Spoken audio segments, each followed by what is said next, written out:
You're listening to America's Diesel Podcast. So everybody's heard, all over Anthony, which is actually... This week's podcast episode is brought to you by Fuel Bomb Diesel Additive, an additive designed for diesel enthusiasts, made by diesel enthusiasts. Ben, take it away. Hell yeah, dude. So this is our in-house Fuel Bomb fuel additive for your diesel truck.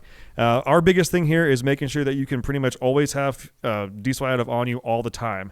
You've got a lot of other additives out on the market that they have, anti-gel in there all the time. They have cetane in there all the time. They end up being big and bulky bottles.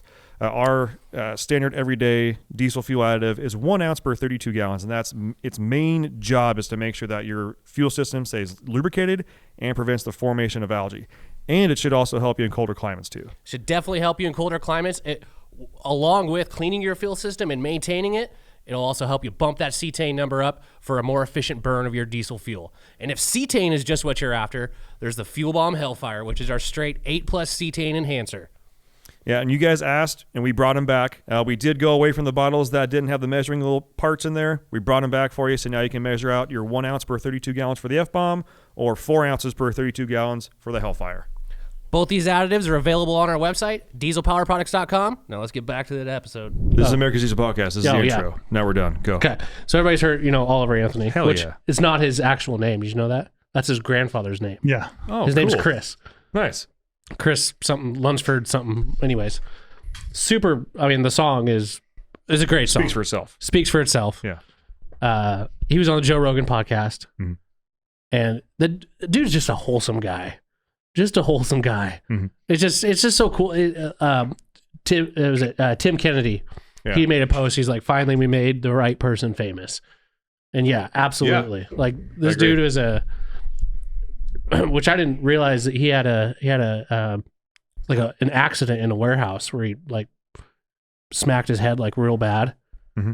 And he was in the hospital for a few days and whatnot. And he was battling with like depression and that sort of thing. And I knew that part. I didn't know it was because of a work injury. So he didn't really tie that together to it. And when he was talking to Joe Rogan, he's like, dude, that's what happens like with fighters, with like football players. Like you get a brain injury, like I can fuck with your all your shit. Anyways.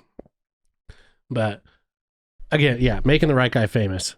He was just on he's on Joe Rogan's, and the cool thing I just saw on Instagram is Joe had him play at his comedy club in Texas.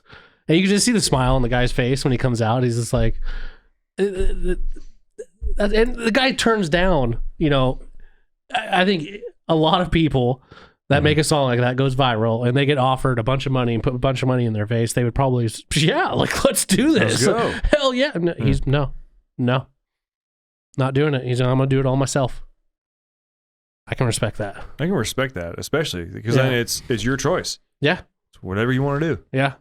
Yeah, super cool, dude. I'm sure all of our listeners probably feel the same way, but it's some good news. Good news. Yeah, and we were talking about it earlier, but I do think it was a wise decision for him not to go with any big corporate label. Absolutely. By any means, because at that point there's censorship, so they'd have to like listen to all the songs and be like, we're not going to put this one out. Yeah, I mean, how many people are fed up with fuel prices, with all this taxation going on, with just look at like even the housing market, like it's just it's Bidenomics, it's working. The fuck it is.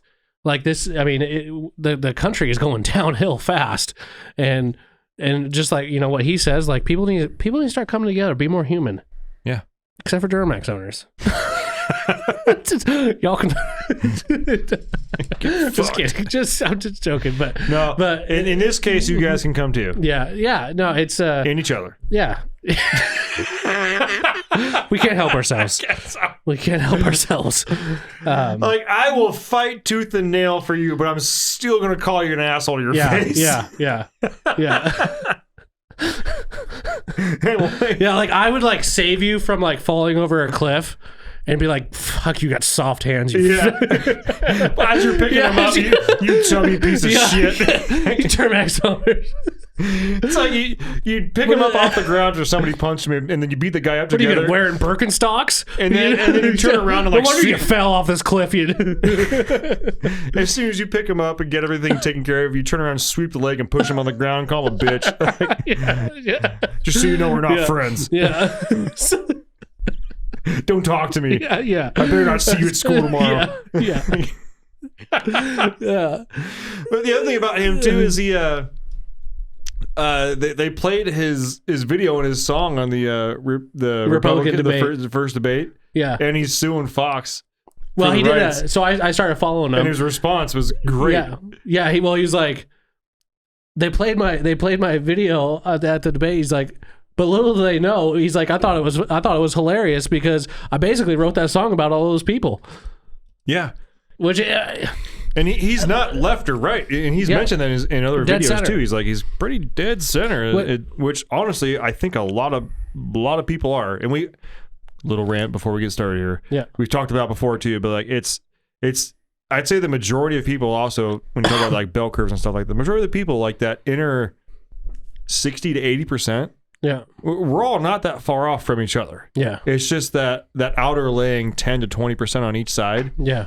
They're the They just loudest, have the loudest voice, and they make all of the other ones look real shitty. Yeah, and when you think about a bell curve, that's what I mean. As far as like the bell curve, the majority in the middle and the small parts on the outside, they're the ones fucking it up for everybody. Yeah, if the 80% just sat back and said, no, we don't like you guys. Yeah, it'd be fine. Yeah, be just like a normal group of people again. Yeah, but enough with politics. Let's get down to the some ingenious. Was it facetious? Good word. Yeah. Nice one. Yeah. Give him a gold star for the day. Star for the day. Vocabulary. Ingenious engineering. 2 gold stars. Yeah, here's one that I wouldn't even say like try and fight for in a fist fight. It's these dollies, I guess is what they're called. What's the manufacturer? What's the manufacturer? So we make sure we're making fun of the right people. Yeah, so this is an article off Motor Trend. Again, it's a somewhat old article. It's from September 22nd, 2021. Let's see. Canadian entrepreneur Lawrence Strauss has devised a load divider dolly trailer equipped with 3 air springs. It rigidly connects the truck's Class 3 hitch receiver, Class 3, allowing the dolly to serve as an additional loaded axle with passive steering. 2 air springs support the axle and shoulder some of the rear axle's burden. A third imparts a torque moment between the hitch receiver and the trailer to shift some payload and burden to the front axle. So basically, you've got like a dually axle, potentially, or a single rear wheel axle hanging out off your trailer hitch. The title of the article though is we have talked about this many a times when I think it was the heavy half-ton episode. Mm-hmm. Just buy the right fucking truck. Yeah, episode over. Yeah, it is. But we're going to talk about it a little bit here. But the title of the article is "How to Make Your Half-Ton Truck Work Like a Super Duty." People. There's a lot of issues with this. For one, the truck that they're testing here, it looks like an older F-150. Okay, I'll give them that. It's not old. Look at it.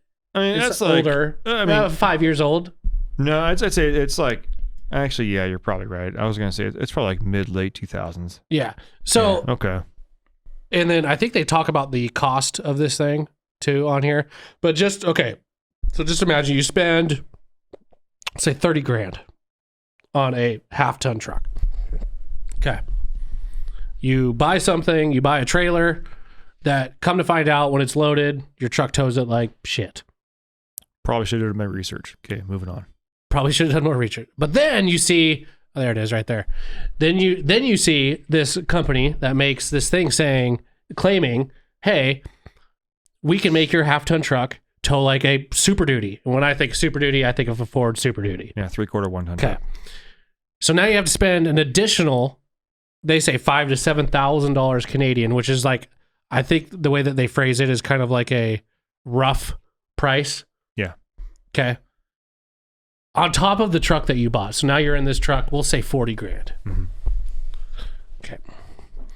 there's a lot of 3/4 trucks that you could buy for 40 grand or less, and you wouldn't have to have this super freaking gay, ridiculous trailer hitch addition on the back of your truck, making it just 6 feet longer. Yeah, it's not helping anything. Yeah, your turning radius probably sucks. And it's ugly. It's, to be honest, it's hideous. Like I don't understand it. Also, when you're essentially, this is the company is essentially saying, hey, you can overload your truck with this. This makes it okay. But they're not taking into consideration transmission. They're not taking into consideration axles. Mm-hmm. The steering on these trucks is tiny in comparison to a Super Duty. I don't understand why people want to try to make a truck that can't do the thing if you just add this thing. Like, it just doesn't make sense to me. Just do the right thing first time. If you cry once, buy once, or buy once, cry once. Both I of them think works. It's whatever. So, yeah, talk about stupid engineering. Like, who just it's fucking irritating. like, is there truly a market for something like that? Yes. There is. You think so? Yes. Unfortunately, I know the people that want to buy these Wow. things. Okay. Excursion owners. Really? Yes. Because they're not this particular one we're looking at, but there is a company that makes it like a fifth wheel hitch to be able to tow like a fifth wheel behind an Excursion. And I'm not saying they're right or wrong, okay? Because I've actually, if you're part of any of the Excursion groups on Facebook, like the bigger ones, you may see me active on there. I am fairly active. I do comment on a lot of stuff. But the reason they want them is because most Excursion owners that think about towing stuff like that, they have a family that has maybe 4 or 5 kids where they are actually filling the seats and they want to pull a trailer, but they also want to pull a trailer that's big enough to do what they want. And at the end of the day, a Ford Excursion... I know, but you knew that when you bought the Excursion. You knew that fifth wheels were out of the question. Yes. And at this point in time, you can get a bumper pull trailer that's pretty damn big. It's not bad. I mean, you truly can. Yeah. And it's a big enough, heavy enough truck that you could probably get some of the biggest of the big. It might take you 4 hours to go 100 miles, but you can hook up to it and tow a pretty large bumper good pull. Weight distribution hitch. Really spend some time dialing it in. Yeah, and you'll be fine. Hi, Mark. Flop squat. Mark's peeking on us on the door. Yeah. Are you leaving? No, now you're leaving. Yeah. Don't hit your head on the way out, dickhead. I love you. Bye. And that's how we treat our friends. Yeah. Fuck that guy. But yeah, so a lot of Excursion owners, I'd say probably it's like once or twice a year, especially in the beginning of the year, like once the weather turns around to get warm, a post of those things gets put on regularly because, I want to buy a big trailer, I want to do this, but I have an Excursion because I have 5 kids and I have this and I don't want to take 2 vehicles and do this and blah, blah. And everybody's like, that's a great idea, blah, blah. And then the conversation usually goes to like, that thing is $12 grand. Yeah. Like, why don't you just buy a motorhome? Like, yeah. What are you doing? Yeah, if you're already going to buy a fifth wheel. Like, why are we stressing about this that much? And then there's always the next part of it, which is like, that's an extra engine. It's a, yes. Or the next part is like, well, I get it. You may be able to actually physically move more, but like, do you plan on upgrading your brakes? Do you plan on upgrading your transmission? Because like, while you may be able to physically distribute the weight it's supposed to, like, you're still going to have to move the weight. Yeah. Like, I didn't even mention brakes with something like that with a half ton. Brakes, transmission, cooling packages. Like, what's that? You have an 02 with a 7.3 in it, it's an Excursion? Yeah. And it's got like 304,000 miles on it and everything's stock? Yeah. Yeah. You're going to blow it up. Yeah. Like, it's not going to be a fun time. Yeah. You're gonna post back. If you buy that, you're going to post back on here in about 3 weeks after your first trip and be like, I could barely go 20 miles an hour up these passes and I just slow down 4 times because my brakes overheated. And all this Semi trucks passing me. Semi-trucks passing. Yeah. Sorry, dude. So, unfortunately, I do know the exact people that would want to get that. And I agree that, like, if there was an answer, there should be. But at the end of the day, it really is just like buy the right tool for the job. Yeah. And as much as I would like to say like, oh, this could be a fix for a problem. So let's take the cost of this thing out of the equation, right? Let's say it wasn't actually that expensive, right? Okay. Let's say that you're someone that has to move a shit ton of weight, not a long distance, and it has to be this truck. Okay? Then there's your option. Okay? But then when I say like a shit ton of weight, a long, I'm thinking like, again, I'm not a farmer, but I'm thinking farmers moving a fuck ton of hail or fuck ton of bay. Fuck. Second episode. Hail and bay. Fuck ton of hay. A bunch of bay seasoning? Yeah. Got a whole bunch of Old Bay in there. Old Bay. Yeah. And then it just hails a lot. Yeah. It fills up your bed. It's absolutely insane. But Weird day. You're moving a shit ton of weight. It doesn't have to go fast. It doesn't have to go far. You're moving like it's like you got to go like 10 miles down the road. And it doesn't matter if you go 10 miles an hour. You just got to get there. Yeah. Right? And it has to be that truck. Okay. But then when you say, oh, by the way, it costs $7,000, my first thought was like, so I got to do that to be able to do that? And I just talked about Super Duties. But like, you know what the first thing I would do is if that was a question? Oh, I have $7,000? Okay. I'm going to take $7,000 and buy the heaviest duty old truck I can find. Yeah. Because there is a difference between old heavy duty trucks and new heavy duty trucks. Yeah, yeah. Old heavy duty trucks, it's like the horsepower wars. They were like, oh, we can do this weight. We can do like 10 times that. Yeah. Yeah. We won't fucking break. Yeah. Just try it. Yeah. I mean, you got leaf packs that don't flex until they have like 4,000 pounds on them. Yeah. I would go buy the old, like, literally, if I had $7,000, I would buy like a 99 to 03 7.3 F450 with a manual, dually, and just it probably has 430 gears in it. I put stock tire size on it. Yep. Get all the mechanical advantage I can. I would maybe put a tuner on it. Just make sure it didn't have any boost leaks, and just run the fucking piss out of it. Yeah. And just know that like, yeah, it's gonna move that weight for that amount of time. Yeah. And it's gonna be fine. It's actually probably gonna move it better than our truck. Well, let's talk about this though too. I'd be so embarrassed if I pulled up somewhere and I had that on the back of my truck. Like, I feel like the embarrassment alone. Yeah. I would rather take that $7,000, just keep it in your bank account and pay someone to tow your trailer around for you. Is be like, hey, I'm camping here this weekend. Here's $500. Go drop it off where I'm camping, and then pick it up when I'm done. Yeah. I would rather do that than have that behind my truck. My wife. The embarrassment. Yeah. And then also the storage. You have to store that thing. Where are you putting that thing? In your garage? And then your neighbors are going to come over and be like, what the hell is that thing? It's like, well, that's the thing I use to tow my trailer with. And then your neighbors look at you like, the hell's wrong with you? Yeah. Are you cooking the food tonight? Are you fucking retarded? Yeah. Sir?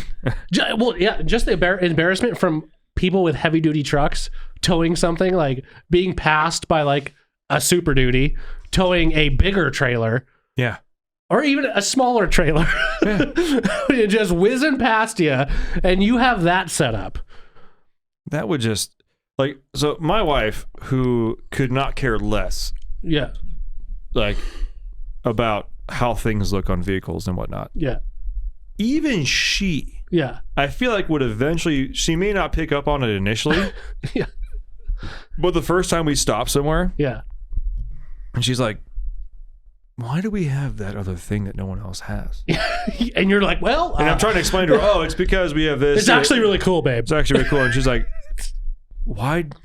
And this is like, even my wife's, again, I love my wife, very smart person.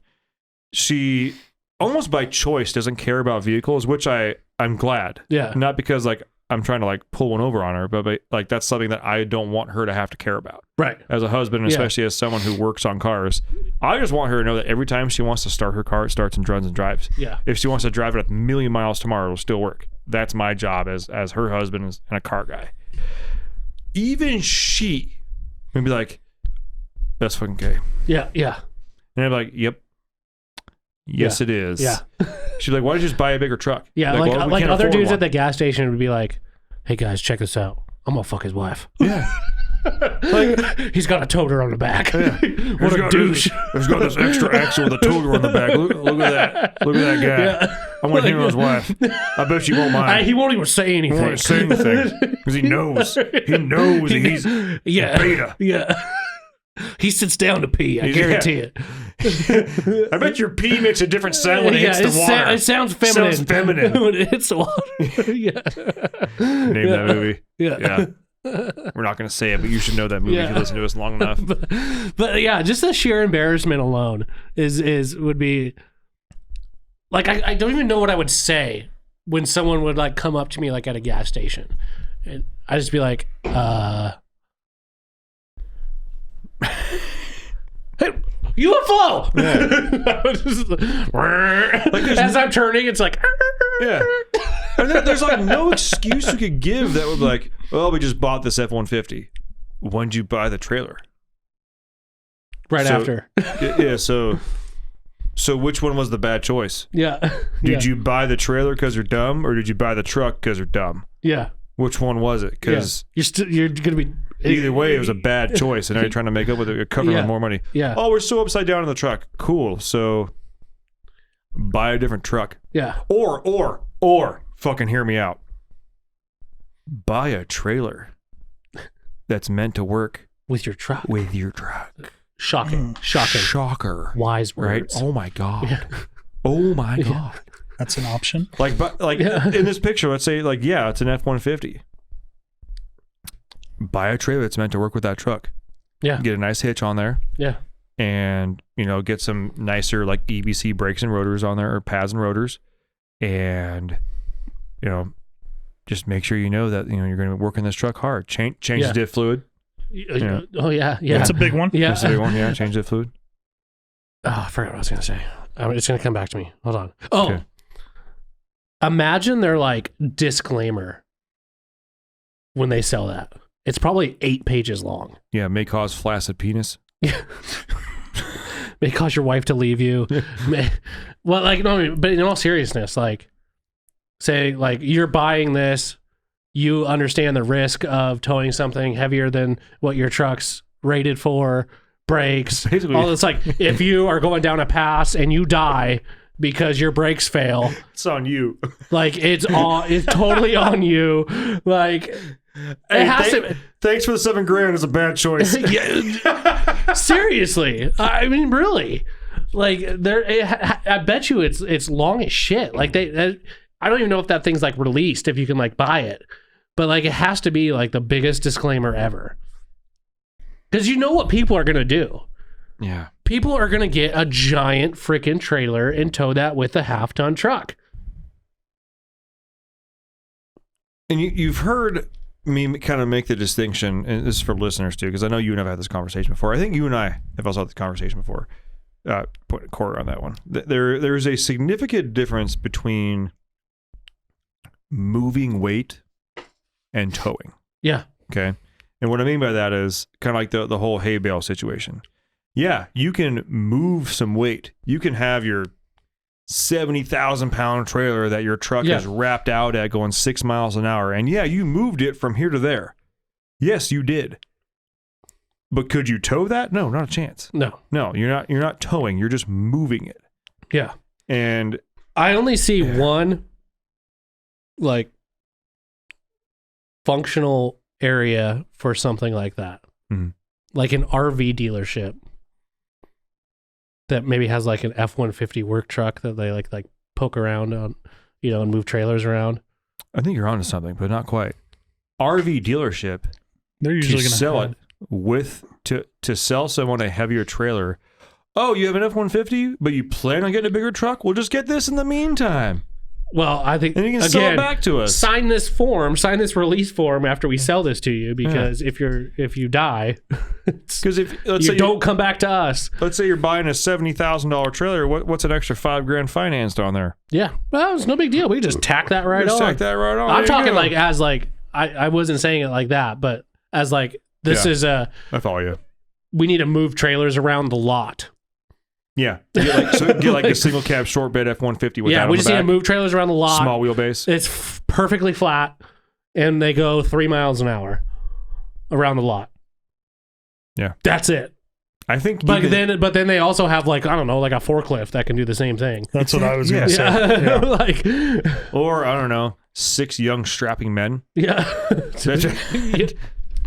It's got wheels. Yeah. I've got feet. Make it work. Yeah. So bad idea.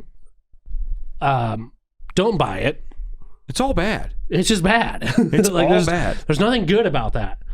So the one that I saw that always gets brought up in the excursion group actually doesn't have a steer. It doesn't steer those wheels that hang off the back. And Does that one? yes, it's got a little ram right there. It steers them. Okay. So it's a steer axle, which is nice. But then again, look, it's 5 lug. How much weight is that actually going to carry? Yeah. Like, I don't know about that. Anyways, but the one that always comes up in the excursion group, it's actually a dually axle, and it's either that or it's like an 8 lug with like some really heavy ply tires on there, and it's not a steer axle. So when they show the drone video of it getting ready to like turn and stuff like that, as it's turning, you can literally see the rubber being left on the pavement of just trying to turn with. And like that was one of the things I commented. I was like, "Has anybody talked about like the amount of scrub happening here?" Yeah. Like, and then you start thinking about it. It's like, okay, so this thing hanging off the back of your hitch, hanging behind your rear axle, okay, and it's supposed to take the load of whatever's on there. So let's say you have the load of that trailer on that hitch, which doesn't steer. You now have that somewhat transferring weight to the vehicle. And then you have your front wheels, and you have an angle moment behind the trailer, like on top of that axle in the back, and then you have your front wheels steering. And you have these 2 sets of fixed wheels that don't steer. They're like 8, 9, 10 feet apart. Yeah. But then you're trying to steer. Yeah. Can you imagine how much like longitudinal stress that puts on the factory axle? Yeah. Like, especially because all these excursion folks are all trying to do this on trucks that have like 250, 300, 350,000 miles on them because they're all old now. Yeah. And again, maybe they've had these things for a long time. They've been great for hauling their family. And it's fine. They bought them at 100,000 miles and now they have 250. They haul their family just fine. Well, guess what? All those bearings that are like on the end of their life, you've now asked them to do like triple duty. Yeah. Right now. And not only triple duty, but you're going to put them in a really bad scenario by putting this really hard lateral movement on them. Yeah. And you're just going to start fucking shit up. It's moral of the story. You start breaking spring hangers off. Just like you start, and as they catch you, like, just all of a sudden you just like bust a spring hanger through the back of the excursion. Like, fuck that. Just buy the right truck. Just buy the right fucking truck. Just buy the right truck. Or buy the right trailer. Yeah. What? Yeah. It's a $7,000 Band-Aid for a and it's stupid ugly. decision. It's ugly. And I don't think my wife would allow me to see her naked. Yeah. If I had that. Yeah. She'd be like, no, not for you. Yeah. Not until you have a man truck. Yeah. I'd like, fuck, babe, you're right. Yeah. It's just super stupid. It's really dumb. It actually kind of makes me angry. I thankfully I have not seen one on the road. That was my exact But we next comment. are not in Canada, and they might be on the road in Canada. Who knows? I don't know. I don't know. All I can say is a lot of the, again, going back to the excursion groups, because that's a very concentrated group of people that would actually like truly think about this. Yeah. Because they do run to a bigger trailer. Yeah. Right? I'm sure the truck probably rides like shit too after that because you're putting tension. I imagine. Like on the. Well, and they have that air spring on the front to try and transfer some of that weight, like a weight to the front wheels. Yeah. So it's like they're trying. They're trying. I will give them that. They're trying. That's the problem, though. Yeah, they're trying. You're trying at something that is you shouldn't be trying at. It shouldn't have to be in the first place. Yeah. But what was it? People in the excursion groups, people post a lot of pictures of them on road trips and towing and stuff like that. Because again, it's a very active group. Yeah. And I do like the 2 or 3 excursion groups I'm part of on Facebook. They're legitimately like my favorite groups. Yeah. It's a good, wholesome bunch of people, and they're just it's nice. It's if you're part of any other like truck or mechanical forums, you know that it can get real vicious real fast. Yeah. And I will say in the excursion oriented ones, the vibe is generally very like same team. Yeah. They're all trying to help. Yeah. Luckily, I have yet to see someone actually using one of these because these posting pictures. So maybe they're so embarrassed they don't post pictures. Probably. But I feel like if they were part of that group, they would feel the need to post that picture because they have the thing they saw in the group. Yeah. Because it's part of that thing. Like it's. Yeah. I don't have one of their stickers, but there's an excursion club sticker that they sell, and whenever it's like the fucking rubber duckies with Jeeps. Whenever people see it, hey, is this you? Are you on the forum? What's up, dog? Where you been? Like, Yeah. oh yeah. And part of me is Dolphin dive high five. yeah. Built on purpose. Yeah. But I'll never be that guy. I'll never be that club sticker guy. Like honestly, I thought about at one point buying it because I wanted to support the club. Because honestly, I do enjoy it. But the second So part, like, we all of our horsepower together is like a new Cummins. Fact. Yeah. We're okay. White toast only. Yeah. White toast, White bread, burnt to a crisp. That's how I like it. yeah. Yeah. And a quarter stick of butter. Yeah. Plain hamburger. Oh, yeah. But ketchup is too spicy. Yeah. Yeah. It's too spicy. I can't handle that. Yeah. Yeah. In my esophagus. Heartburn. Yeah. I get the heartburn. Yeah. This shit's just stupid. And I hope that no one ever actually does that. And I thoroughly hope that if you're considering that and you're listening to this, that you just buy the right damn truck. Yeah. And if you just have to have that bigger trailer now, here's the thing. People buy and sell trailers all the time. Mm-hmm. And Tyler may be able to attest to this as well, but I feel like people it's easier to sell a trailer if a half-ton can tow it. Yeah. Because it's a whole bigger It's market. an entry-level market. Yeah. It'll get sold. Yeah. Like you'll be able to get into a new one later on or another one later on. You'll hopefully get your money out of it as long as you don't wreck it or fuck with it too much. But just get the right damn trailer for the truck you're driving, and it doesn't have to be your forever trailer the first time. Yeah. Yeah, that's honestly one of the hills I have to get over because I do want to get a trailer eventually, and I keep kind of putting it off more and more and more for other reasons too. Like I don't have a place to fucking park it for starters. But that is something I'm going to do in the future, and I have to keep telling myself that it's not a forever thing. Yeah. What do you think, Corey? Random thought here. This stemmed off of your little Facebook group thing. Mm-hmm. I miss the days of forums. They're brutal. Yeah, I was saying, I'm like 50-50 on that. Like, I love jumping on Pirate and just like reading all the trash talking about stupid builds and but I also loved like the in-depth like tech shit as well, you know. So I've made some forum posts on back in the day, the Ranger Station. Ranger forum, obviously. I made a lot of posts on there, read a lot of stuff. But as someone who's on this side of the counter with forums, I fucking hate it. Yeah. That's fair. So to give you guys a little taste of, and Tyler knows more about this than I do because it was more of his time before I got hired. We still try to kind of stay alive with it there. But so I would say forums, like the actual forums, like before Facebook groups came out and all stuff like that. Yeah. It pretty much, that was like 15, 16 when the actual groups came out. But up until then, forums were still relatively active. Like I still remember posting on forums in 12, 13, 14. But as a business, here's the thing. If you're not first, you're last. Yeah. And the beauty and somewhat the good and bad thing about Facebook is at least there is usually some sort of personal accountability on Facebook. Yeah. Just because you're the same person commenting on every single forum or group that you're part of. So at least there's some sort of accountability. Whereas on a forum, you know, one person could be 3. And one person could have 4 different names on 4 different forums talking shit about the same damn thing. And as a manufacturer, people love to talk shit more than they like to talk good about other people. Yeah. Myself included. Like, it's way easier to talk shit about Duramaxes than it is to like talk fun about 7.3s. Like, if someone's like, hey man, let's talk shit about Duramax, like, let's crack a beer, let's do it. Let's talk about good things about 7.3s. Like, so it's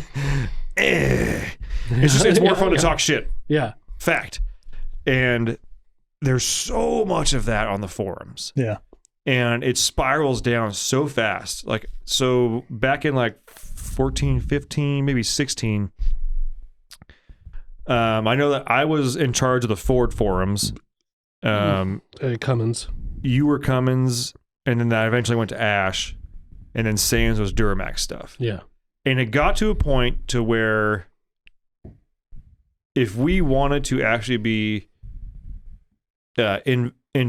involved and productive and actually have a stake in the claim, like not just always be late to the ball, it would literally be a full-time job. Like we almost wouldn't answer phones anymore. Yeah. Like something had to go away. We could still answer phones, but emails had to leave. It took up so much of that workspace time that it eventually was the executive decision to like, fuck forums, we're out. Yeah. You know, and I believe we still have memberships. I think I still have logins for the Power Stroke stuff. And I do get notifications in my email all the time about things. And I'll be honest, if you comment on any of the Power Stroke stuff that I or we have posted in the past, if it's a real question that's like that I can answer, I'll answer it. But it won't be on the forum. It'll be direct email, or I'll call you. Yeah. Like it's very few and far between, because a lot of times the questions that people ask, other people answer, or it's a common question like, what does EBV mean?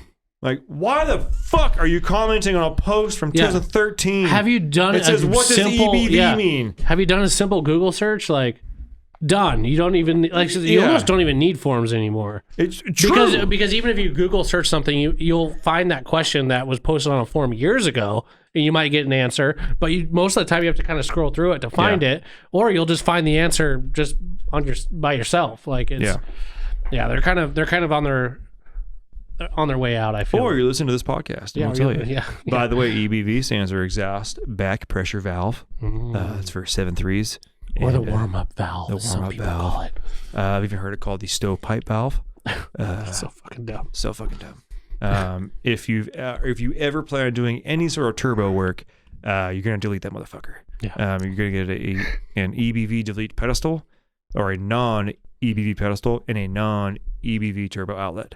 And one of the beautiful things about KC Turbos, not sponsored, going to give them a shout out here, is pretty much all of their turbos come with a non-EBV outlet already attached to it. So all that you need is the non-EBV pedestal. Mm-hmm. That being said, shout out to KC Turbos. I love your guys' shit. We sell the fuck out of your guys' stuff. And for any of those that are listening that have like a 990373, if you're even considering buying a new turbo, or spending anywhere over, say, $600 for a turbo on your truck, and you have stock injectors a little bit bigger or something like that, get the KC Stage 1. You will not fucking regret it. It is a fantastic turbo. It's like 1100 with no core. Yeah. Get that turbo. I'm dead serious. Stock injectors with tuning. Fantastic fucking turbo. There is no reason why anybody should ever be putting a stock turbo back on your truck unless you're literally just buying the $100 rebuild kit. Like, don't even do the center section. Don't do the KC 300 Series X wheel and turbo. Just get, if you're not spending $75, spend the 11. Yeah. You will not regret it. There's my shout out. And they are not a sponsor, by the way. I only know that because I bought some of their shit and put it on my own truck. Yeah. But yeah. So that being said, buy the right truck for the job. Buy a KC Stage 1 for your 7.3 stock injectors. And don't be a fucking idiot. Yeah. And don't buy this stupid trailer extra axle thing, especially if you have a wife or a boyfriend. We're going to call it the Fagler.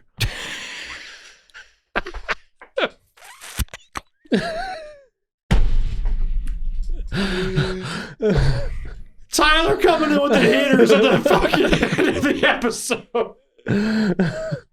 Fucking love you. It's a Fagler.